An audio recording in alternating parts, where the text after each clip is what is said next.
Hello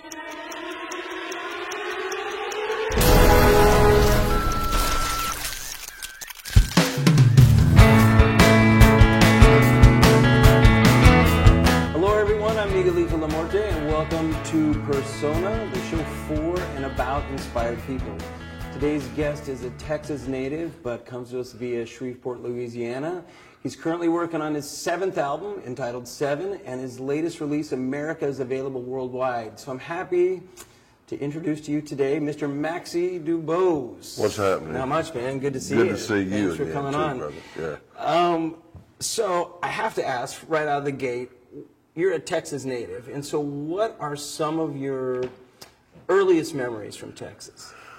We had a house just kind of on the southeast end of town, and there was a school across the road, and I remember, school letting out, and there was a croquet field, and we had cows and horses out in the outside of town, and I remember going out there and doing the cow stuff with my dad, and Wow. I remember seeing him. He didn't have a hay rake for baling hay, Right. but we were out there raking by hand. The whole family out there with rakes. Wow. He'd cut the hay, and but I remember That. Yeah, and going to school.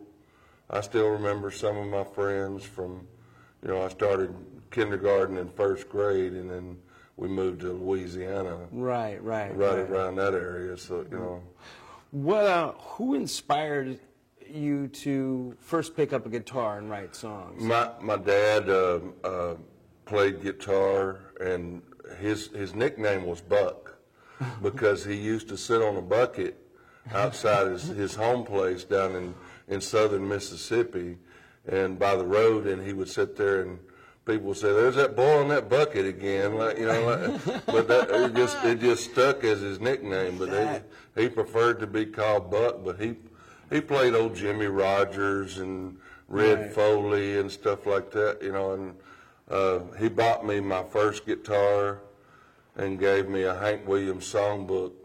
Wow. And said, "Learn this and you'll be all right." And of course, when I started trying to play out, that's all I knew was Hank Williams. So I had to learn some new stuff, and then wound up writing some stuff. Right. To me, you have tons of credibility being from the South and having grown up in an environment like that.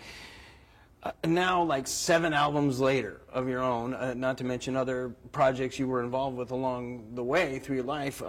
What keeps you going now? Like, what keeps you producing I just have to. It's like the way I write is, they call it the gift, but sometimes it's a curse because you're up all hours of the night and you're neurotic, and the song's in your head, and you got to get up and get it down and Right. work it out, or you'll lose it. You'll forget it if you go back to sleep, and But I wake up a lot from dreams, or just something inspires me to write, and this is who I am. It's what I do, and Right.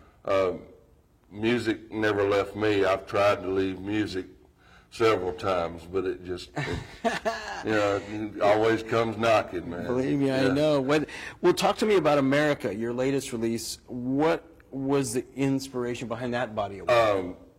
I have a friend, Mike Thomas, that's from Canada, and we were working in a place in Delray together, and it was Kevro's Art Bar, and they're gone now, but it was a wonderful place for artists and musicians to meet and collaborate. I've seen a lot of bands launch from there, but Mike used to stand behind the bar with his arms folded. "Y'all need to turn down, you're too loud." And I had no idea who this guy was or his past or anything. And then one night I hear him on stage with Jerry Lehman, and he does Comfortably Numb note for note, and I'm like, where has that been, man? and then all of a sudden one day we're at work, and he brings a guitar in and said, I decided I would dust off some of my originals, and I heard some of them, and Marie Knopfsinger and I were both standing there with tears in our eyes, like, Wow. where has this been? Some amazing music. So I asked him if I could. I had a project coming up that I was planning on doing, and I wanted to showcase the two of us, our songwriting, and I did 4 of his and 4 of mine, and it was the title cut. America was his song, and that's Canadian. So, you know, and the South will rise again. It's about a Southern soldier. You know, he's delusional and everything after the war, and he's still thinking the South's going to come back and do it. You know, and like Right.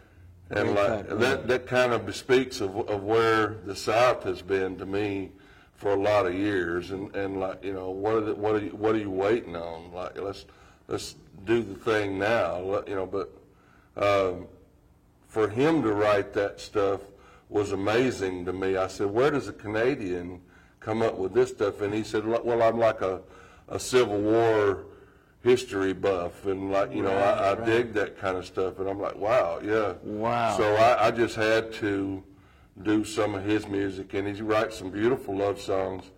He's a great lyricist, but he writes real good musical hooks too. That's good. Naturally, and like, he just moved to St. Pete from Delray, so I'm wishing him luck over there. But you know, Mike's he's tremendous. We both know, even though there are a lot of musicians out there, it's a small community of lifetimers like yourself, and you know, people that that know their rock and roll history, that grew up listening to, you know, the same stuff that the next guy did, but really knows how to dig in deep.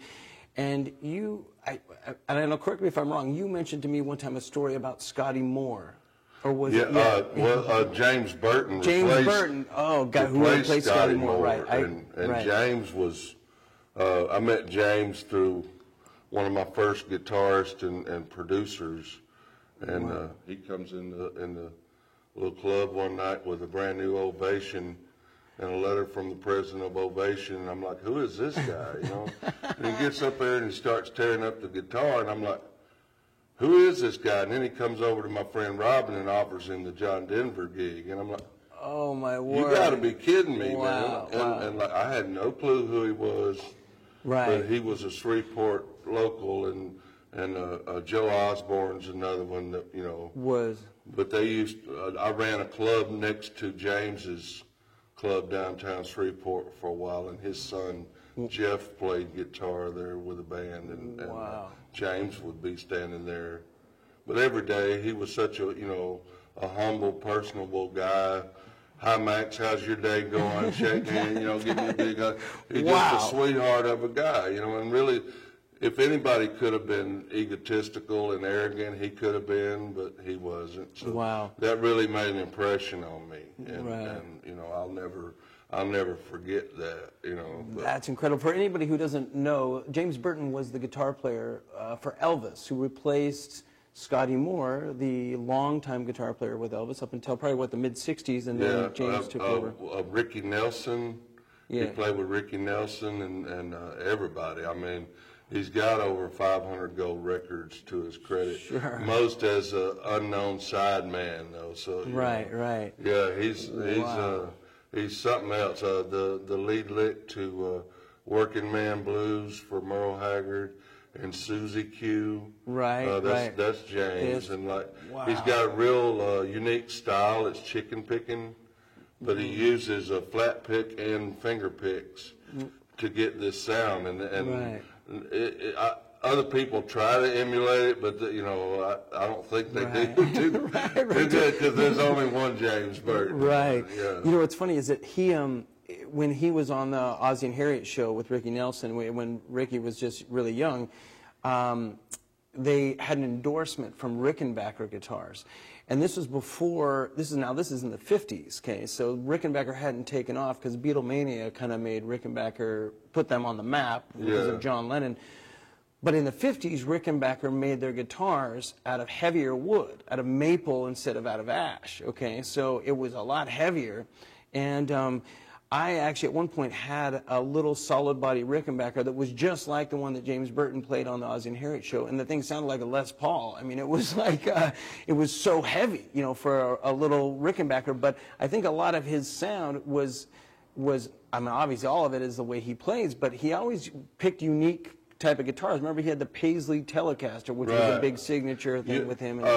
Him and Ricky Nelson went up to Ernie Ball's place and explained to him what they were facing with guitar strings, and James was using banjo strings. Wow. And they had to alter them a little bit where they didn't pull through, but that's what they were using in order to get the bend. So Ernie Ball designed lighter guitar strings for those guys. That's how that happened. Wow. Yeah.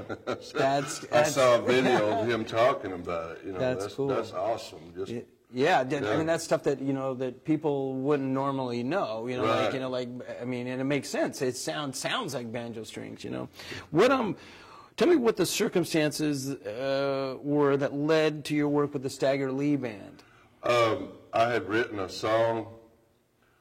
I was working a little bit with a band, Cheryl Brewer and the Out of Hand Band. They were with Step One Records, and they were looking for a rhythm player, and I was a songwriter as well. And driving to rehearsal with them, I wrote a song, Whiskey and Water, and I left Cheryl, and I wound up, I had to go find somebody to help me get this stuff done. And Stagger Lee was a two-time Entertainer of the Year on the Louisiana Hayride, where Elvis and Hank Williams and everybody started. And he just took a liking to my music and that song in particular, and we recorded it and took it to Frank's, Tillman Franks. That was Johnny Horton's manager and all that, and he said, that's a George Jones song if I ever heard one. Wow. So we got a flying trip up to Nashville and stayed in the Hall of Fame. That was the day Garth Brooks got his first #1 hit with If Tomorrow Never Comes. And we got a no, but, you know, it was because George had just come out of rehab, and you know, Billy was looking out for him, Billy Sherrill, and I had to accept that, you know, but knowing that you had a monster hit, and everybody claims it's a monster hit for George Jones, it's a drinking song, so, you know, what better song for, you know, but, you know, timing is everything in this. Sure. Yeah, but that was, Stagger did 3 or 4 of my songs at the time, and it was real rewarding to me. It was, you know, to be able to sit in the audience and listen to somebody else doing my stuff. That's an awesome feeling. Right. That's really what I wanted to do. Nashville wanted to sign me pretty much on my look back then, you know, and I'm like, I don't want to sing, you know. And, I left Stagger after a few years and wound up with the Crawdads. Right. And they made me go take vocal and performance lessons, and that was one of the best things that anybody ever did for me was, you know, guide me, you know, to where I can, you know, make a professional presentation. Sure. And now I'm comfortable and relaxed, you know, if I'm on stage, and people are always like, how do you do that? No, it's just, you know, you give me a stage and some lights and I'll show out. Right.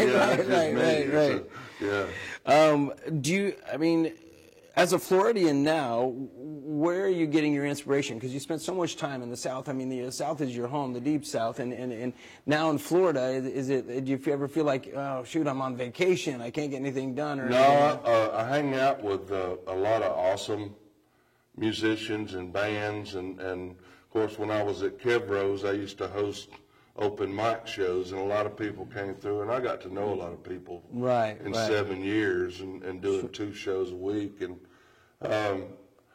I go see my friends and get up and perform with them, and they inspire me, you know, and they keep the fire going, so to speak, and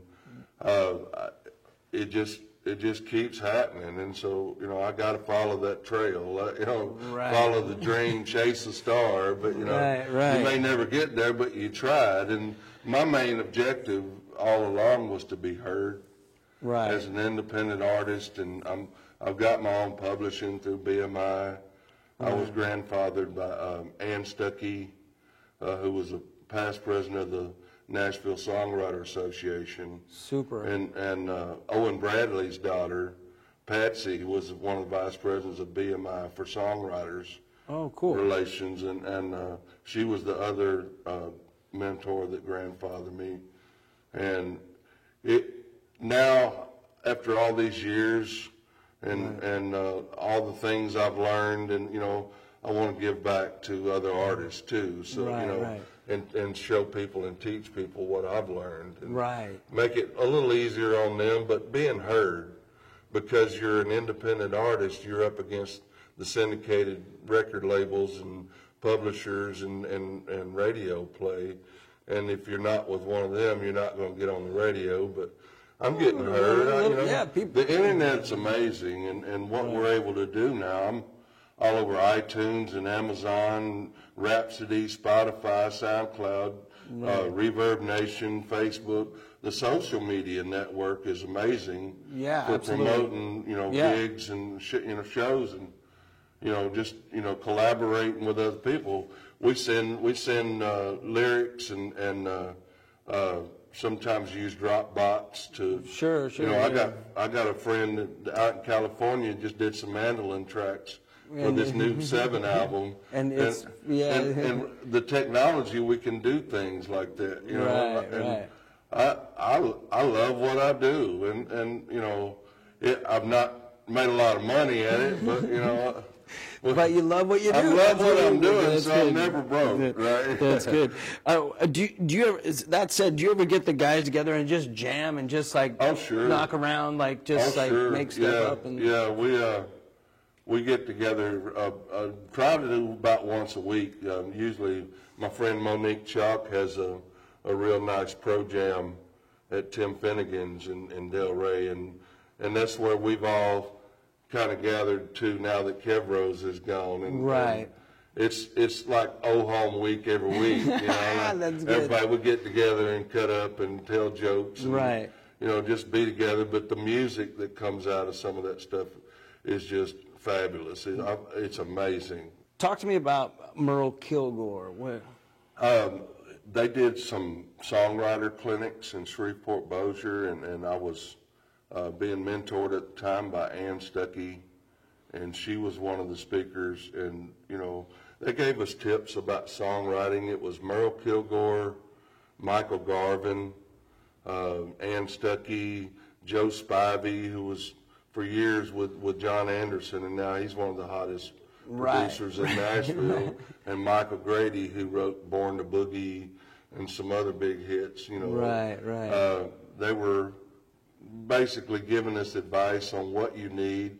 And Merle said something I'll never forget. He said, for a song to be a bona fide hit song, it has to have two things, and one's a lyrical hook, and the other is a musical hook, where when you hear that musical hook, everybody knows that song. It's that signature lick, you know. Right. Like Susie Q. For sure. You know, that's Everybody- what makes a bona fide hit song. Right. And I've never forgotten that. You know, but a chance to hang out and have them listen to your music and give you advice and guidance. That's you can't pay for that. Right. Yeah. That said, I mean, your album Eyes Wide Open has a more eclectic sound, though, and Right. with the instrumentation on that. Was that calculated, or was that just because you just, if somebody said, "Hey, let me put a dobro on that," let me John Smotherman yeah, was the shining star on that, because I was playing with Chuck Fiore, And the his- bass and his player. son. Yeah, And his- right, Chuck and Chuck Jr. and Chuck had played with Billy Veer and the Beaters, and, you know, the Four Tops and Wow. and John Denver and a bunch of people. John Prine, Wow. you know, some Steve Goodman, matter of fact. Right. And Chuck was helping produce, and he asked John Smotherman to play on one song, and John wound up doing the whole album. That's all his guitar work and dobro work. Wow. And I was just like, hey, you know, I need help, you know, if you don't mind. And man, he killed it. He knocked it out of the park, really. Some of the stuff he did, but that was all him. Right. And basically, all we did was play the rhythm tracks behind him, and then put it together. But right. Yeah, that was. That's cool. He did it in his home studio, and then you know we do it on Dropbox where we can match them into the project. And sure, that's fantastic phenomenal job, and I give him full credit for that. But yeah, I wrote quite a few of the songs on that. Right. I did borrow a Merle Haggard song, and I kind of did a bluesy version of it. Yep. Yeah, that was, the rest of them I think were mine. So. Right. So what should we expect to hear on 7 now? That's my 7th album in 7 years. It's going to be pretty country, and you know, what I call country. I'm not sure what country is anymore, really, to tell you the truth. Right. It's a little bit of rockabilly almost. Somebody called it swamp rock, or swamp billy. You know, they don't know what to call me. You know, and Bill Meredith with the Palm Beach Post called one of my albums a swampy gumbo of country, blues, rock, other music. They don't. So I think that's good. They can't call me, you know, in one genre. So that's good, because I write everything. But that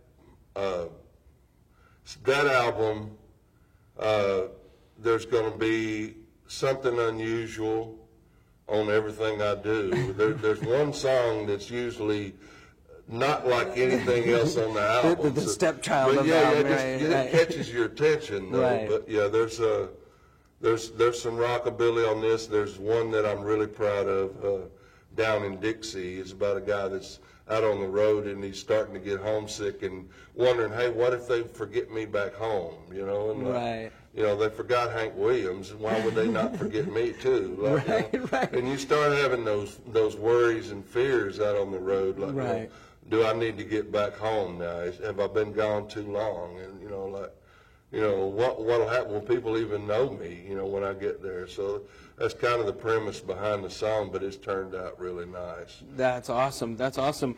So, everybody, we're going to watch out for 7 from Maxie DuBose. Right now, America is available worldwide, so you can check it out, Amazon, iTunes, anywhere. Right. MAXDUBOSE, Max DuBose. Gotcha. And my band is the Scandalous Rogues. All right, the Scandalous Rogues. So I looked at them on stage one night, and I said, man, if that ain't a bunch of scandalous-looking rogues if I ever saw them. Phenomenal. That's what they are. So that's good. Well, we're going to be looking out. So check it out, Max DuBose.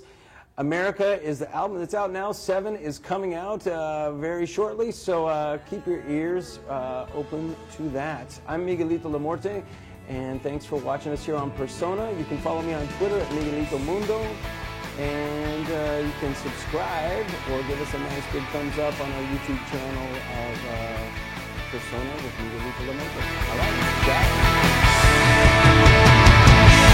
Won't make it to the show.